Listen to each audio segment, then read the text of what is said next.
Amen. Palakpakan po natin ang ating Panginoon. Tayo po'y tumayo, tayo po'y manalangin. Minsan pa, Panginoon, o Diyos, kami, Panginoon, ay nagpapakumbaba sa iyong harapan. Hipuin mo kami, Panginoon. Dalangin namin, Panginoon, ang iyong banal na Espiritu, Panginoon, siyang patuloy na kumilos sa buhay ng bawat sa amin, Panginoon. Ikaw ang magturo, mangusap, Panginoon. Gamitin mo yung lingkod, Panginoon, bilang daluyan ng Panginoon ang mga salita mo. Huwag akong magsalita, Panginoon, ng saganang akin, Panginoon, kundi ikaw mismo, Panginoon. Yung banal mong Espiritu siyang patuloy na mangusap sa puso, Panginoon, ng mga makakarinig ng mensaheng ito, Panginoon. Nandito sa church, Panginoon, o nasa online, Panginoon. Hipuin mo ang aming mga puso, Panginoon. Salamat po, Panginoon, sa iyo po ang papuri, pasasalamat sa pangalan mo, Jesus. Amen. Amen. Pwede na po tayo makaupo, mga kapatid. Napakabuti po ng ating Panginoon. Amen po. Amen. Sino po ang pinagpala po ng Panginoon? Amen. Pinagpala po tayong lahat ng ating Panginoon.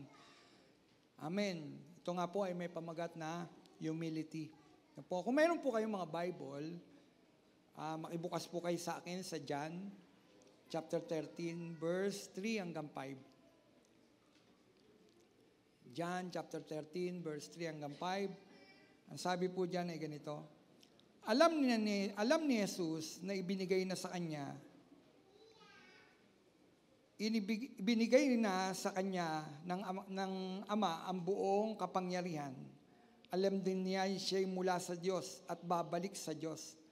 Kaya't nang sila'y naghapunan, tumindig si Jesus, nagubad ng kanyang panlabas na kasuutan at nagbigkis ng tuwalya. Pagkatapos, nagbuhos siya ng tubig sa palanggana at sinimulang hugasan ang paa ng mga alagad at punasan ng tuwalyang nakabigkis sa kanya. Amen. Pinagpala po ng Panginoon ang pagbasa ng kanyang mga salita. Ito pong ating binasa ay pagpapakita ng pagpapakumbaba ng ating Panginoong Hesus.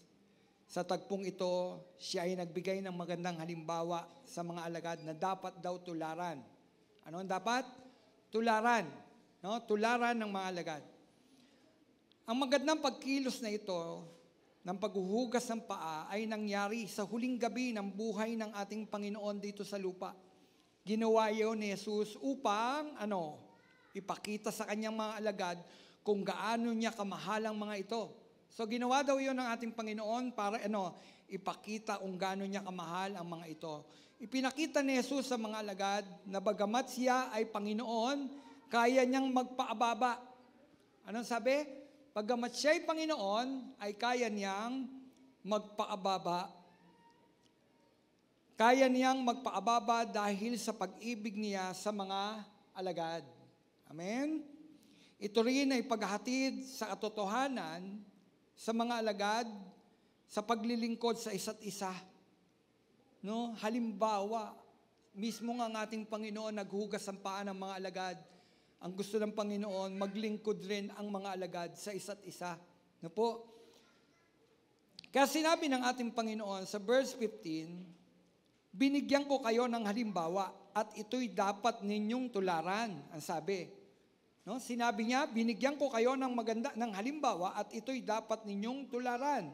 Sinabi din niya sa verse 17, kung nauunawaan nyo ang mga bagay na ito, yung ginagawa ng ating Panginoon, kung naunawaan nyo ang mga bagay na ito at inyong gagawin, ang sabi ng ating Panginoon, nauunawaan at ito'y inyong gagawin, ang sabi, mapalad kayo. Sino ang mapalad? Mapalad yung mga taong nakakaunawa sa ginawa ng ating Panginoon, ang paghuhugas ng paa ng mga alagad, at ang sabi doon, kung ito'y inyong gagawin din, mapalad po kayo. Alam niyo sa mundo, kung tayo ay nagpapakababa, hindi ka tinuturing na mapalad. Ikaw ay isang aba. Parang ganon. No? Kung ibinababa mo ang sarili mo, maituturing ng mundo, hindi ka mapalad. Isa kang aba. Kahabag-habag. Parang ganon. Sa ilan. No? Pero hindi ganun sa Panginoon. Gusto ng Panginoon, tularan yung pagpapakababa niya. Ano ang sabi? Gusto ng ating Panginoon, tularan yung kanyang pagiging mababang loob.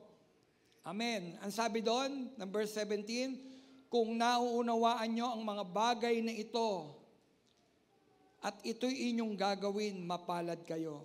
Anong ibig ipahatid sa atin, sa mga alagad at sa atin, ng ginawa na ito ng ating Panginoon? Merong mensahe ang Panginoon. Ano ibig sabihin? Bakit siya nagugas ng paa ng mga alagad? Unang punto, ibig ng Diyos na ang tao at ang mga alagad ay matutong magpaababa. Ano una? Bakit ginawa yun ng ating Panginoon? Hinugasan niya ang paa ng mga alagad. Ibig ng Panginoon na matutong ang tao ay marunong ring magpaababa. Amen? Ang sabi ng Mateo 18, verse 2 hanggang 3, tinawag ni Jesus ang isang bata, pinatayo sa harapan nila, at sinabi, tandaan nyo ito, kapag hindi kayo nagbago at tumulad sa mga bata, hindi kayo mapapabilang sa mga pinag-aaharian ng Diyos. So bakit? Bakit ito sinabi ng ating Panginoon? Sabi ko nga, ibig ng Diyos na ang tao ay matutong magpaababa. Alam nyo kasi ang tao, ayaw na magpapaababa. Mayabang ang tao. Amen? Taas ang kamay ng mga taong mayabang. Ako lang ang mayabang. Bakit sinabi ni Jesus sa mga alagad na dapat silang tumulad sa mga bata?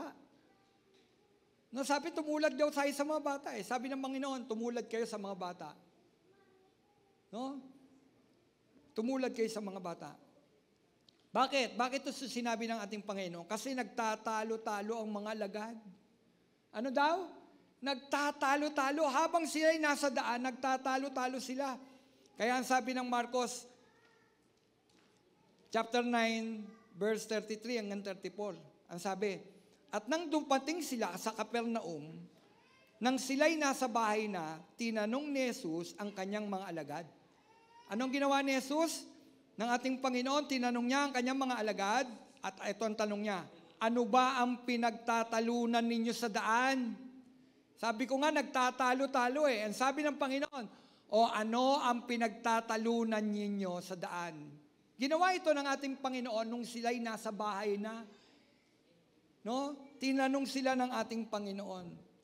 Ang sabi, nagtatalo-talo. Ang sabi ng Panginoon, ano ba pinagtatalunan ninyo sa daan?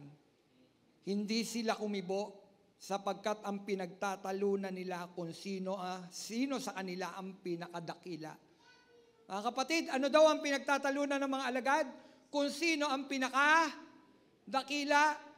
Nakita ninyo? No, yan ang pinagtatalunan ng mga alagad nung panahon na yon. Kung sino sa atin ang pinakadakila.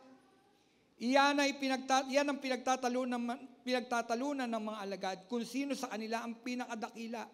Alam niyo kasi, ang hanap-hanap ng tao, no, ang hanap-hanap ng tao ay lihis sa kalooban ng Diyos. Iba ang kalooban ng Diyos at iba ang kalooban ng tao. At kadalasan, yung kalooban ng tao, lihis sa kalooban ng Diyos. Ano ba? Bakit sila nagtatalo-talo? Sino sa kanila ang pinakadakila? Ano ba ang naroon sa nakapaloob sa pinakadakila? No? Ano hanap-hanap ng mga tao? Pagkilala. Di ba? Pagkilala. Sino sa atin ang pinakadakila? So yun ang hinahanap ng tao kung sino sa atin yung kikilalaning una. No? Sino sa atin yung kikilalaning leader? Parang ganon. Sino sa atin ang pinakadakila? So, hinahanap ng tao madalas pagkilala. Mga kapatid, yan ang tao. Gustong-gusto ng tao yung kilala. Pagkilala sa kanyang sarili. Pero ayaw ng Diyos ng ganun. No? Pero yan daw ang hanap-hanap ng tao, pagkilala. Pangalawa, kapangyarihan. Ano ang pangalawa? Kapangyarihan. Di ba yan ang gusto ng tao, kapangyarihan? Di po ba? Pag wala kang kapangyarihan, ano ang dating? Di po ba? Pero yan ang hanap-hanap ng tao, kapangyarihan. Tingnan ninyo ngayon, nag-uumpisa na, ang dami-daming mga nakasabit dyan. Di po ba? Nagpaparamdam na naman sila.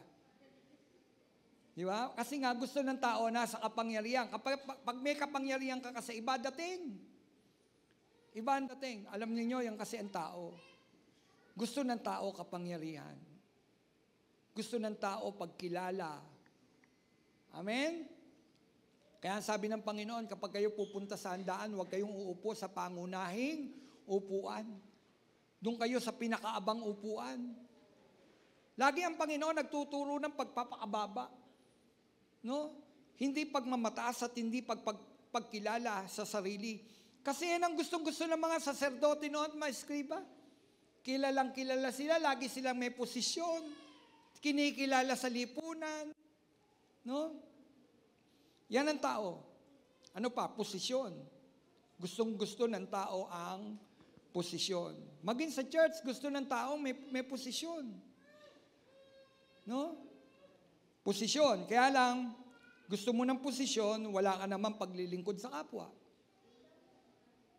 Ang hirap naman nun, no? May posisyon ka tapos wala kang paglilingkod sa kapwa. Alam nyo ba noon, nung pandemic, may dumaing sa amin.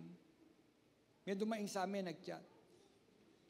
Humingi siya ng tulong sa isang kinikilala sa simbahan. Buti na lang, hindi sa Valenzuela, Bethel. Hindi po sa Valenzuela, Bethel.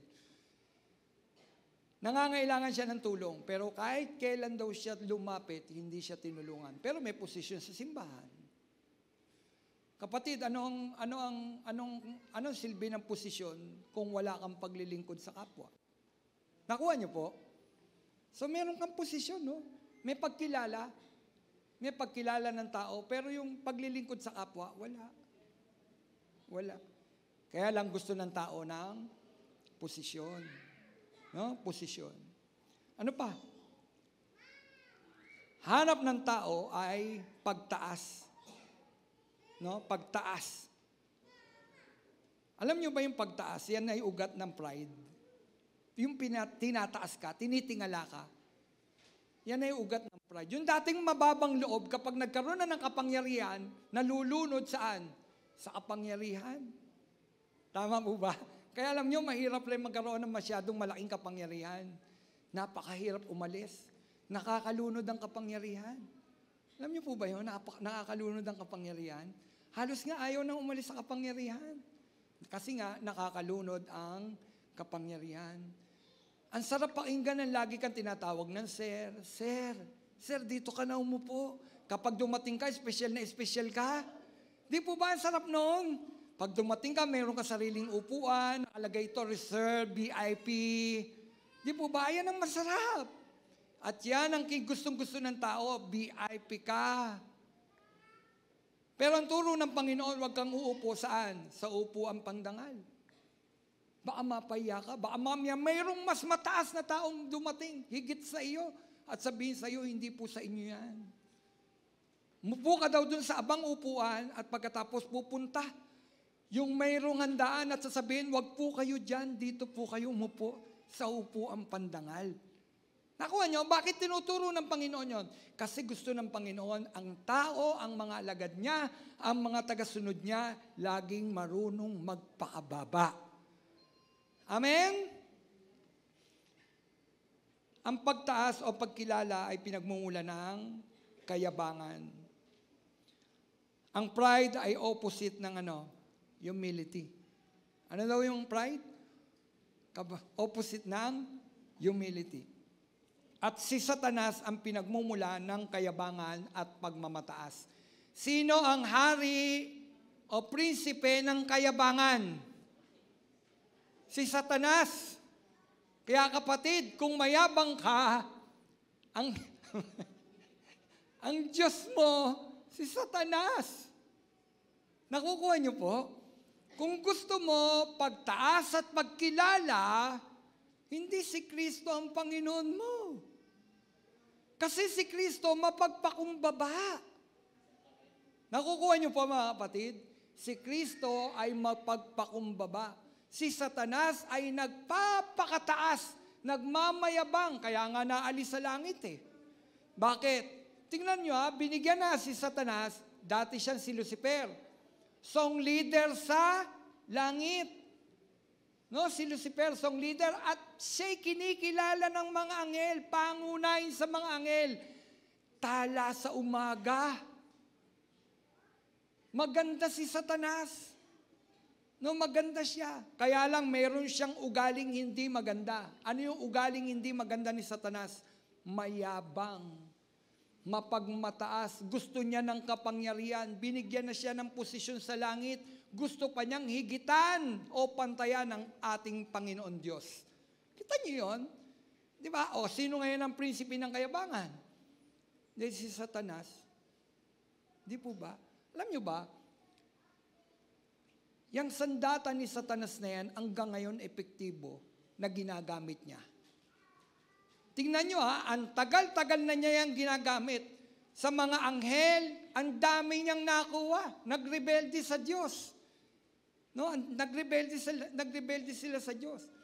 Anong gamit ni Satanas na sandata? Kayabangan. Pride. No? Hanggang ngayon, ginagamit ni Satanas, maging sa loob ng church, nagagamit ni Satanas. Kapatid, nagagamit ba ni Satanas sa loob ng church yung pride o yung pagmamataas, pagyayabang? Tingnan ninyo.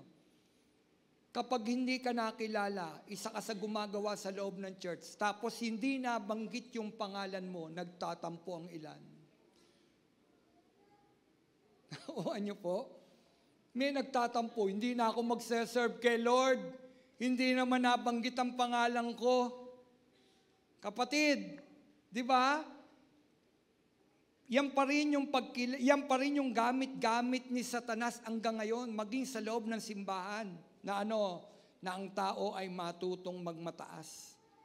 At ayaw ng Diyos ng taong mapagmataas. Ayaw ng Diyos ng pusong nagmamataas dahil ito ang pinagmumulan ng kaguluhan. Ano ang pinagmumulan ng kaguluhan? Pusong mapagmataas, pusong mayabang. Tingnan ninyo kapag sa grupo, sa loob ng church, merong isa dyan na gusto niyang siya ang kinikilala, ang gulo-gulo. Tama ba? Tatatlo sa grupo, gusto niya siya ang kinikilala. Nagkakagulo yung tatlong grupo. Yung grupo na yun. Bakit? Gusto niya siya ang kinikilala. Siya ang leader. Siya, tinig lang niya ang pinakikinggang. Ang gulo-gulo. Nakuha niyo po? Yan. Ayaw ng Diyos ng pusong nagmamataas. Dahil ito daw ang pinagmumula ng kaguluhan. Sabi ni Jesus sa mga alagad, ano ang pinagtatalunan nyo? Ano sabi ni Jesus? Ano ang pinagtatalunan nyo? Ano ba dapat ang maging pag-uugali ng mga alagad ng Diyos? Sino dito ang alagad ng Diyos? Hindi kayo makasagot. Alagad po ba ay ng Diyos? Lingkod po ba ay ng Diyos? Follower ba ay ni Jesus? Ano dapat maging pag-uugali nating mga mananampalataya? Ano nyo? Pangalawa, tularan natin yung ugali ni Kristo. Unang punto, ayaw ng Diyos ng taong mayabang. Ayaw niya yan. Pangalawa, tularan ng ugali ni Kristo. Sino ba si Kristo? Si Kristo mapagpakumbaba. Mapagpakumbaba ang ating Panginoon. Alam nyo, kung tutularan natin si Kristo, ang sabi, magpaababa daw tayo tulag na at huwag magmamataas. Kasi si Kristo nga, nagugas ng paa. Nakuha nyo, si Kristo nagugas ng paa ng mga alagad. Pagpapakita ng halimbawa ng pagpapakababa. Ano ang pagpapakita ni Kristo ng pagpapakababa? Hinugasan ng Panginoon ang paa ng mga alagad. Kapatid, ano ba ang pinakamaruming parte ng katawan ng tao? Nung panahon na yon, paa. Paa. Amen? Paa. Pero ang sabi, kinuha ng Panginoon ang planggana, nilagyan ng tubig, nagsuot ng tuwalya, hinugasan ng Panginoon ang paa ng kanyang mga alagad. Pagpapakita ng pagpaababa. Ako ang Panginoon ninyo, pero huhugasan ko ang inyong mga paa. Dapat ganyan din tayo, mga kapatid. No? Ulitin ko, dapat ganyan din. Ba't di kayo umikibo? Kumain ba kayo? Dapat ganyan din tayo. Tularan natin yung ugali ni Kristo. Amen? Sino dito tinanggap si Jesus bilang Panginoon tagapagligtas? Panginoon mo na siya. O dapat tayong ugali ng Panginoon natin, yun yung nagiging ugali ng mga alagad niya. Amen? Dapat ganyan din tayo. Kung gagawa tayo, hindi para makapagyabang, kundi gagawa tayo ng gumagawa tayo ng mayroong kababaang loob. Hindi tayo gumagawa para maitaas. Hindi tayo gumagawa para tayo makilala. Kundi gumagawa tayo upang pagpapakita pa rin ng upang magkaroon tayo ng pusong marunong magpaababa kahit gumagawa tayo. Ang sabi ng Pilipos, chapter 2, verse 3 hanggang 5, huwag kayong gagawa ng anumang bagay dahil lamang hangad ninyong matanyag.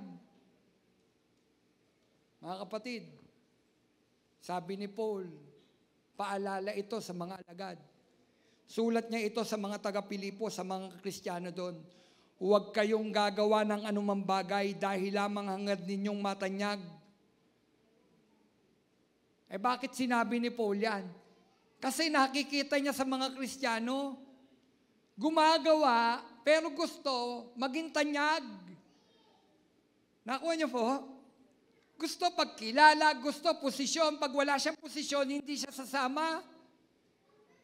Ayaw niyang gumawa. Kapatid, ang sabi, huwag kayong gagawa ng anumang bagay dahil lamang hangad ninyong matanyag. Bagkos magpakababa kayo at huwag ipalagay na kayo'y mabuti kaysa iba. Huwag daw ipalagay natin na tayo mas mabuti o mas magaling sa iba. Sabi yan ni Paul, kapatid, yan ba'y pagtutuwid? Pagtutuwid ba ito para sa atin, na mga Kristiyano rin ngayon? Oo. Sabi niya, huwag kayong gagawa ng anumang bagay na dahil gusto nyo matanyag kayo, maging sikat kayo. At huwag daw tayong titingin sa iba na mas parang tinitignan natin, mas magaling ako sa kanya. Kapatid, huwag mong tingnan na mas magaling ka sa iba. Amen? Ang sabi, ipagmalasakit ninyo ang kapakanan ng iba, hindi lamang ang inyong mga sarili. So kasama sa pagpapakababa, yung pagmamalasakit sa kapakanan ng kapwa mo. Kasi tayong tao, gusto natin, tayo muna. Alam niyo ba yun? Gusto tayo muna. Madamot ang tao. Sino taas ang kamay na madamot? Madamot ang tao. Tama ko ba? Kasama sa mababang loob o pagpapakababa, yung pagpapakita ng malasakit sa kapwa. Hindi puro yung sarili mo. Tingnan niyo ang Panginoon, hindi niya inisip kung sino siya nung panahon na yon. Hindi niya sinabi kung ano yung posisyon niya. Diyos ako, anak ako ng Diyos, hugasan ko ang mga paa ninyo. Hello? Hindi niya sinabi yun. Akin ang mga paa. Akin ang mga paa. Nagtatalo-talo kayo Akin ang mga paa. Sinong pinakadakila? Akin ang mga paa. Pinakikita ng Panginoon, hindi nyo kailangan ng pagkilala. Hindi ninyo kailangan ang pagtaas dito sa lupa. Gusto ng Panginoon ang mga alagad niya marunong magpakababa. Ang tanong, alagad ka ba ng Panginoon? Nagpapakababa ka ba?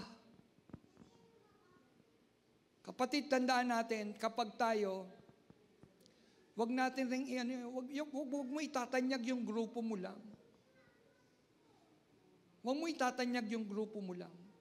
Kahit tayo grupo ng mga mananampalataya, minsan nagsama-sama ang grupo ng mga mananampalataya, nagpatawag sa luneta.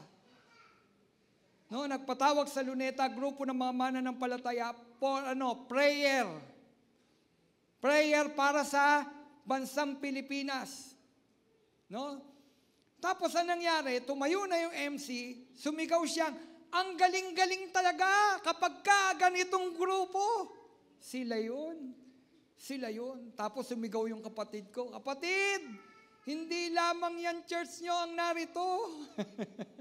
Nakuha nyo? Tinataas. Ang galing-galing naman kapag talagang itong church na ito. Alam nyo, mga kapatid, hindi.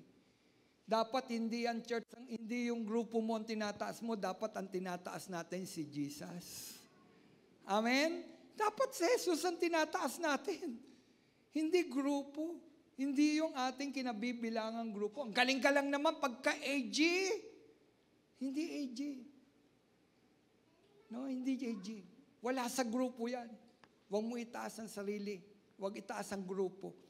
Pag malasakit daw natin yung kapakanan ng iba, ano ibig sabihin nun? Yung mahina, ay di palakasin.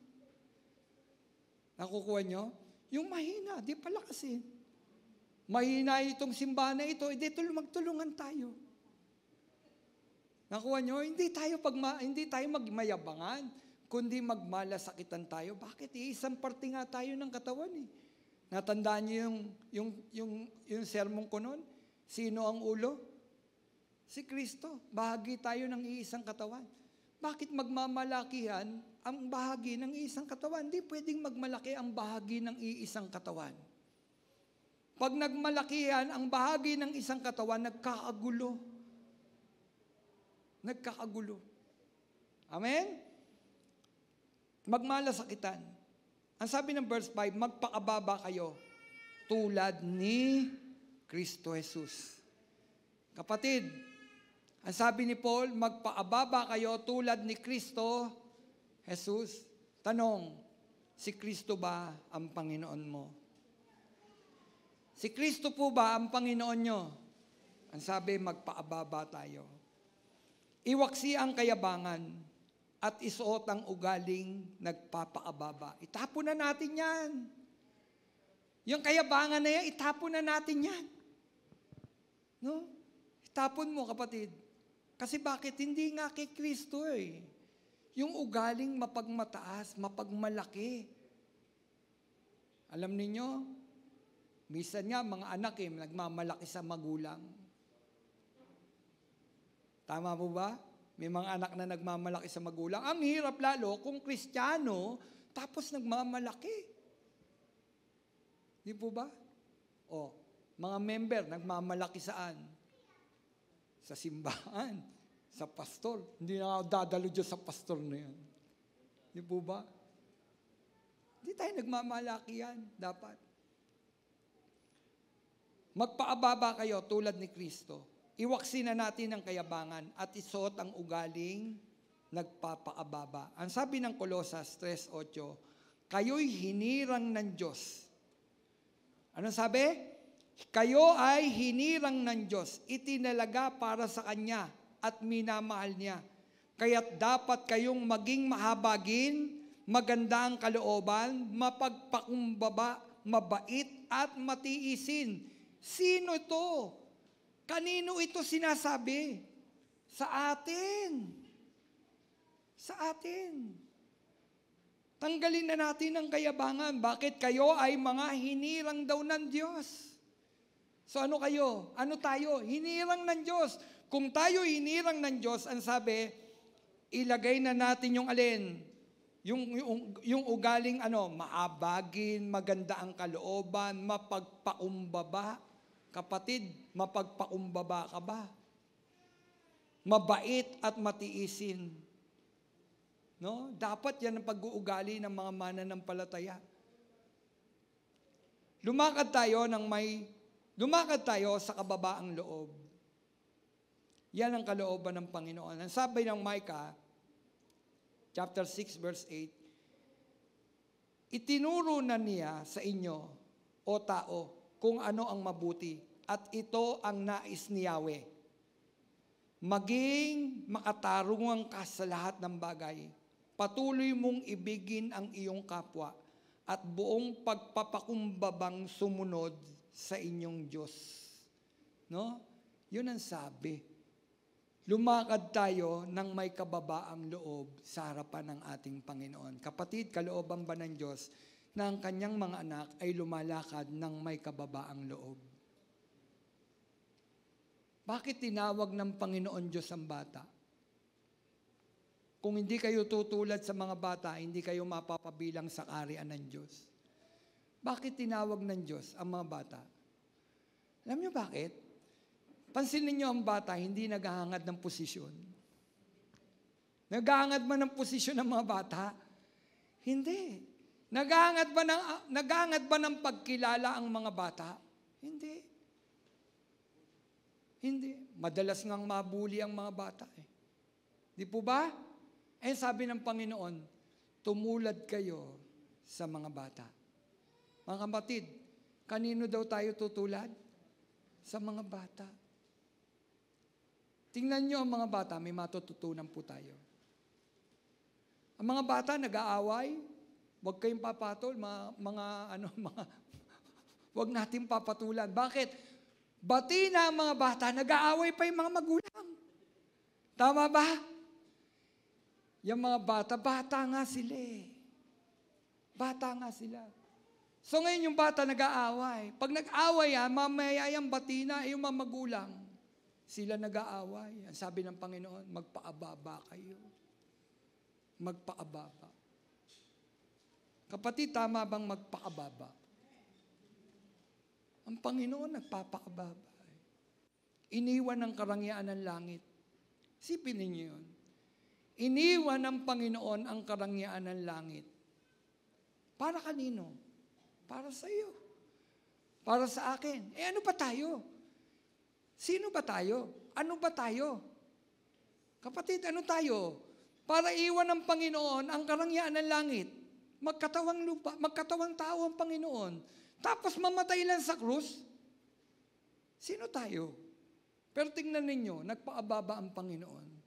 At nagpaababa ang Panginoon hanggang sa krus ng Kalbaryo, mga kapatid.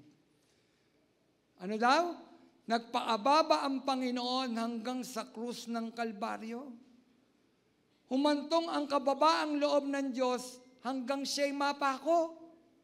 Pansinin niyo, nung nakapako na ang Panginoon, anong ginawa ng tao? Anong ginawa ng tao? Pinagsugalan. Pinagsugalan, hindi kinilala, minumura, nilalait. Pero tingnan ninyo, ano ang lumabas sa bibig ng Panginoon? Di ba salita ng pagpapakumbaba? Mga kapatid, ano ang lumabas sa bibig ng Panginoon? Ano unang wika sa krus? Ama, patawarin mo po sila. Hindi nila nalalaman ang kanilang ginagawa. Di ba? Pagpapakumbaba. Alam nyo, sa isang tawag lang ng Panginoon, kayang-kayang tumawag ng Panginoon ng laksang anghel, puksain ang lahat ng mga bagay na ito, ng mga taong ito na lumalait sa Kanya. Nagpahirap sa Kanya. Kayang gawin ng Panginoon yun. Pero tingnan nyo, sinabi ng Panginoon, Ama, patawarin mo po sila sapagkat hindi nila nalalaman ang kanilang ginagawa. Hanggang sa numantong ang kababaan loob ng Panginoon? Hanggang sa krus ng Kalbaryo. Bakit, kapatid? Bukod sa pagmamahal, bakit? Gusto ng Panginoon tularan natin siya. Kapatid, gusto ng Panginoon tularan natin siya. Ano ba ang bukang bibig ng tao? Hanggang mamatay, hindi tayo magpapansinan. Di ba? Sa pamilya, pag nag-away-away, hanggang mamatay, hindi tayo magpapansinan. Hindi ko yung kikibuin. Kapatid, hindi ganun. Amen? Ang Panginoon, nung nakapako, mamamatay na siya, pero hindi siya nagtanim ng galit sa tao. Hindi siya nagalit sa tao.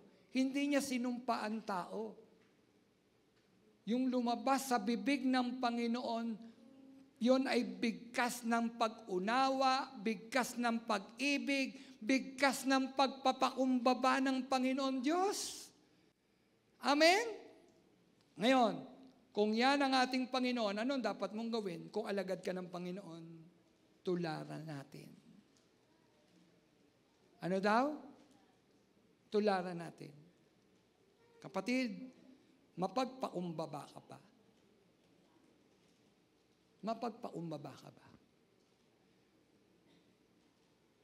Ngayon, panghuli. Tapos na, oh. Panghuli.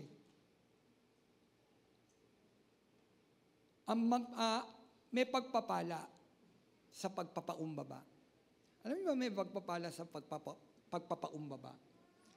Ang pagpapala, no? Ang pagpapala sa taong humble. Ano ba yung pagpapala dun sa taong humble? Sabi mo nga sa kapatid mo, humble ka. Hindi hambog, ha? Hindi hambog. Humble ka, humble. Humble ka. Ano yung pagpapala kapag ikaw ay humble? Mapagpakumbaba. Ang sabi ng Santiago o James, chapter 4, verse 10, magpaababa kayo sa harapan ng Panginoon at itataas niya kayo. Wow! Ano sabi? Magpaababa kayo sa harapan ng Panginoon at itataas naman kayo ng Panginoon. Di ba yan ang maganda doon? Yung hinahanap mo, ibibigay ng Panginoon, kung makita ng Diyos, kaya mong bitawan ang kayabangan. Minsan kasi hinahanap natin Hinahanap natin ang posisyon, hinahanap natin ang pagkilala, ayaw nga ng Panginoon nung ganun. Gusto ng Panginoon, pusong nagpapakababa. At kapag nakita ng Panginoon na ikaw ay nagpapakababa, itataas ka ng Panginoon. Yan ang Diyos. Natandaan ko, ewan ko kung naikwento ko na to dito, gustong-gusto kong maging pastor, di po ba? Naging leader ako ng church. Kasi Kristiyano na ako, nagkasala ako, tapos nakabalik ako sa Panginoon. Tapos, yung akala ko, lilingapin ako, hindi ako nilingap. So gusto ko silang pagmalakihan. Nakapunta ako sa isang church, Caloocan Bethel, nakapunta ako sa Caloocan Bethel. Doon ako ginamit ng Panginoon. Hanggang nandito ako ngayon sa Valenzuela Bethel. No? Dito ako ginamit ng Panginoon. Bago ako naging pastor, mga kapatid, mahabang istorya. Hanggang alas 12 nga kwentuhan tayo Mahaba istorya. Alam niyo kung bakit? Kasi noong mga panahon na yon, gusto kong magmalaki. Kasi nung naroon ako sa dati kong simbahan, ang sabi sa akin, magiging pastor ka. Ano daw? Magiging pastor ka. Kaya lang nagkamali ako nagkasala ako Hindi ako naging pastor. Nagkasala ako Noon nagkasala ako. Tapos nung nakabalik ako sa Panginoon, alam ko, may tawag ako kay Lord. May tawag ako kay Lord. Kaya sabi ko sa Pastor Jun, may tawag ako sa Panginoon. Anong tawag mo? Magiging pastor ako. Sabi ng Pastor Jun nun, kala nyo madaling magpastor? Naku po, sabi ko, ano ba naman nasabi ko pa? Ba't ba nasabi ko pa? Sabi ko sa sarili ko.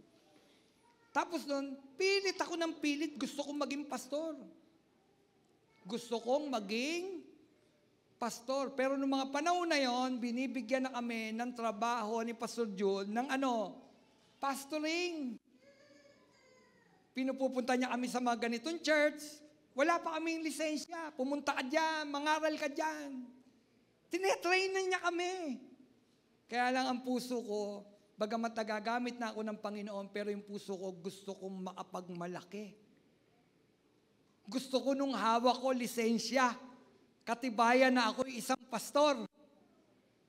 No? Ayoko nung pinupupunta nyo lang ako dito, kailangan maging pastor ako talaga, legit. Parang gano'n, legit. Pero sa totoo lang, gusto kong makapagmalaki. Lapit ako ng lapit sa Panginoon. Panginoon, tagal-tagal naman gusto kong maging pastor. Ang hirap-hirap pala maging pastor. Ngayon ko lang nalaman, ang hirap pala maging pastor. Ang hirap maging pastor. Totoo yung sinabi ni Pastor Jun. Kala nyo madaling magpastor. Ang hirap palang maging pastor. Kaya lang nung panahon na yun, gusto kong may mapagmalakihan. At alam ng Diyos ang puso ko. Alam ng Diyos ang puso ko. Gusto mong magmalaki. Kaya alam niyo, tagal-tagal, hindi ako maging pastor-pastor. Hindi ako mabigyan ng lisensya. Sabi ko, Panginoon, bakit ganun? Nangangaral na ako sa ibang mga church. Tinatawag nila ako doon pag pinakikilala ko, isa akong pastor. Hindi naman ako pastor, Panginoon. Wala akong lisensya para mangaral. Lagi ko sinasabi, ang lisensya ko si Kristo. Talaga naman lisensya natin, si Kristo para mangaral. Di po ba? Kaya lang, sa AG, kailangan meron kang license. Yun yung hinahanap ko noon. Gusto ko yung lisensya. Kaya na alam ng Panginoon ang puso ko. Gusto kong magmalaki. Gusto kong masabi doon sa dati kong mga kasama sa dating simbahan, pastor na ako. Yun ang puso ko noon. Kita nyo? Magiging pastor rin ako. Yun ang puso ko noon at ayaw ng Diyos noon. Ano daw? Ayaw ng Diyos noon. Kaya't hindi binigay-bigay sa akin yung title na yon. Kaya isang araw, nang nananambahan ako sa Caloocan Bethel, pumunta ako sa harap ng altar, ang lahat ng bagay, isinuko kong umiiyak sa harapan ng Panginoon. At sinabi ko, Panginoon, mula ngayon, ayoko na pong magpastor. Sinusuko ko na po sa inyo ang bagay na ito. Binitawan ko. Tapos nagkaroon ako ng kapayapaan. Leader ako ng mga kabataan noon. Sabi ko sa mga kabataan, mula ngayon, iintindi na lang natin mga kabataan kasi hindi na ako nangangarap maging pastor. Alam niyo, totoo ang salita ng Panginoon eh. Kapag nakita na niya na tama ang puso mo, nagpapakababa ka, itataas ka na ng Panginoon, ibibigay ng Panginoon. Pagkatapos ko nung bagay na yon, sinuko ko sa Panginoon, sumunod na linggo, naimbitahan ako sa isang church. Naimbitahan ako sa isang church diyan sa Mibaisa. Pinakilala ako. Tawagin na natin si Pastor Romel. Tapos pumunta ako sa harap. Sabi ko, hindi po ako pastor. Dati gusto ko tinatawag na pastor eh. Hindi po ako pastor. Dikon lang po ako sa church. Dikon po ako. Tapos alam niyo, bumalik yung pastor. Bumalik. Ginanyan ako sa balikat. Magiging pastor ito. Ano sabi niya? Magiging pastor ito. Pagkatapos ko magsalita, pagkakita ko sa cellphone ko, may chat si pastor. Pumunta ka sa opisina. Kinabahan ako. Kala ko meron na naman akong kaso. No? Punta ka ng opisina, mag-usap tayo. Naku, kala ko, galing ako ng Baisa, nagmamadali ako. Pagdating ko sa opisina ni pastor, binigyan ako ng papel. Alam niyo kung ano yung inabot sa akin? Pointers to review. Ano yung binigay sa akin? Pointers to review. Bakit? Palilisensyahan ka na. Amen? Di ba ang buti ng Panginoon? Kaya totoo eh. Kapag nagpaababa ka sa harapan ng Panginoon, itataas ka naman ng Diyos. Nakuha niyo po ako? Ako bilang pastor, sa inyo, paano niyo maipapakita sa Panginoon yung pagpapakababa at gusto niyong itaas kayo ng Panginoon? Mga kapatid, paano? Gusto niyong ma-promote sa inyong pinagtatrabahuan? Magpaababa kayo. Tandaan ko noon, nagtatrabaho ko sa isang factory ng mga gamot ng baboy, manok. Yan. Nalagay ako sa Una noon, tigatakal lang gamot. Kala nyo, doktor, oh. Kala nyo, doktor. Tapos noon, gusto kong malagay sa isang posisyon. Sabi ko, Lord, gusto ko yun. Gusto ko yun. Tapos nalagay ako doon.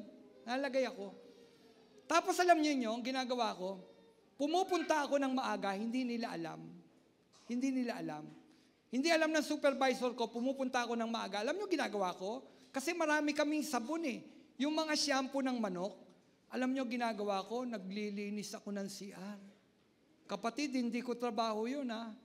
Hindi ko trabaho maglinis ng CR. O hindi ko naman sinabi maglinis kayo ng CR. Kaya lang nung panahon na yon, ewan ko ba, naging puso ko, gusto kong pumasok ng maaga, tapos nililinis ko yung CR namin. Ang dami kasi namin shampoo ng manok. Tapos ang bango-bango.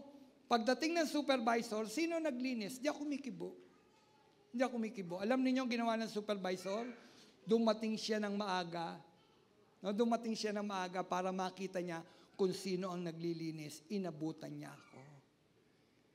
Ano punto mo, Pastor Romel? Alam niyo, nung in-evaluate na kami, di ba may evaluation? Di ba may evaluation ginaganap? Taon-taon. Ako ang pangalawa sa evaluation ng supervisor. Alam nyo, magkano nire-recommenda niyang ibigay sa akin dagdag sahod? Sino gusto ng dagdag sahod? O ako nirekomendahan ni supervisor namin ng dagdag sahod. Piso. Piso. Nadagdagan ang sahod ko ng piso. Mga kapatid, at least may dagdag sahod. Di ba? Alam nyo, ano ibig ko sabihin? Magpaababa ka, itataas ka ng Panginoon. Tataas ka ng Panginoon. Amen? Gusto nyo bang mag-itaas kayo ng Panginoon? Magpaababa tayo. Ang sabi ng unang Pedro 5:6, kaya nga pasakop kayo sa kapangyarihan ng Diyos at dadakilain niya kayo pagdating ng takdang panahon. Ano ibig sabihin yan?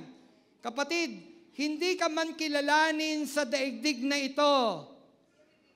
Ulitin ko, hindi ka man makakamit ng plake sa daigdig na ito. Di ba gustong-gusto natin ng plake? Di ba? Hindi ka man makatanggap ng plake sa daigdig na ito, pero pagdating naman ng Panginoon, may pagkilalang gagawin ang Diyos sa inyo. Kapatid, ano ang gusto mo? Pagkilala sa daigdig na ito o pagkilala ng Diyos, pagbabalik niya? Ano po? Di ba, mga rapi natin yung pagkilala ng Diyos? Alam niyo yung pinaka-aasam ng mga mananampalataya? Alam niyo ba yung salitang, well done, my good and faithful servant? Yan ang gustong-gustong marinig ng mga mananampalataya. Well done, my good and faithful servant. At maganda nito, ang nagsasabi niyan, Diyos, ang Panginoon. Dito, bibigyan ka lang ng plake. Amen? Pagkilala. Pero kay Kristo, Diyos siya eh. Ang sabi, pagkilala ng Diyos sa takdang panahon. Sa pagbabalik ng Panginoon, may pagkilalang gagawin ang ating Panginoon. Sa mga taong nanatiling tapat sa Kanya, nanatiling mababa ang loob sa harapan ng Panginoon. Kapatid, mababang loob ka ba? O isa kang taong mapagmataas? Kapatid, ayaw ng Diyos ng taong mapagmataas. Ayaw ng Diyos ng taong mayabang. Sa pagtatapos, wala tayong pwedeng ipaghambog sa Diyos. Kung ikaw ay tagasunod at alagad ni Kristo, dapat mababa ang loob mo. Tulad ni Kristo, na ang puso ay punong-puno ng kababaang loob. Kapatid, ayaw ni Kristo ng taong mayabang. Kung tayo naman ay tagasunod ni Kristo, tularan natin ang puso at ang ugali ng ating Panginoon. Kapatid, tagasunod ka ba ni Kristo? Kung tagasunod ka ni Kristo, tularan natin ang ugali ni Kristo. Amen? Tayo po'y tumayo.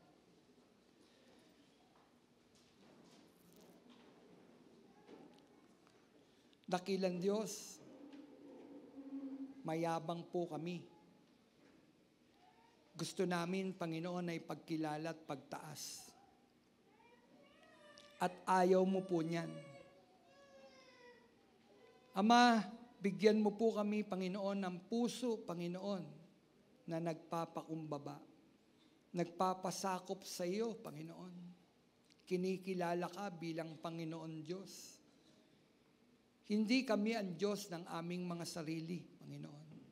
Ama, tanggalin mo po, Panginoon, sa puso namin ang lahat ng uri ng kayabangan, Panginoon. nakayabangan, Panginoon, na ugali ni Satanas, Panginoon. Kundi ilagay mo sa puso, Panginoon namin, O Diyos, yung pagpapakababa, sapagkat Ikaw ang aming Diyos na nagbigay ng magandang halimbawa sa pagpapakababa, Panginoon. Ikaw na Panginoon, O Diyos, naghugas ng paa ng mga alagad, Panginoon. Yan ay mensahe, Panginoon, na dapat naming tularan, Panginoon, ang ugali mong ito, Panginoon. Na kami, O Diyos, ay marunong magpaababa, Panginoon. Salamat po, Panginoon. Salamat. O Diyos, dalangin namin, Panginoon, madatnan mo ang bawat isa sa amin, Panginoon, na ang laman ng puso namin, Panginoon, O Diyos, ay punong-puno ng pagpapakababa, Panginoon. Laman ng puso namin ay Ikaw, Panginoon. Ginagawa namin ay nakapagbibigay lugod sa iyo, Panginoon. Sa iyo po ang papuri, Panginoon. Sa iyo po ang pasasalamat sa pangalan mo, Jesus, na aming Panginoon tagapagligtas. Amen. Amen. Dako po tayo sa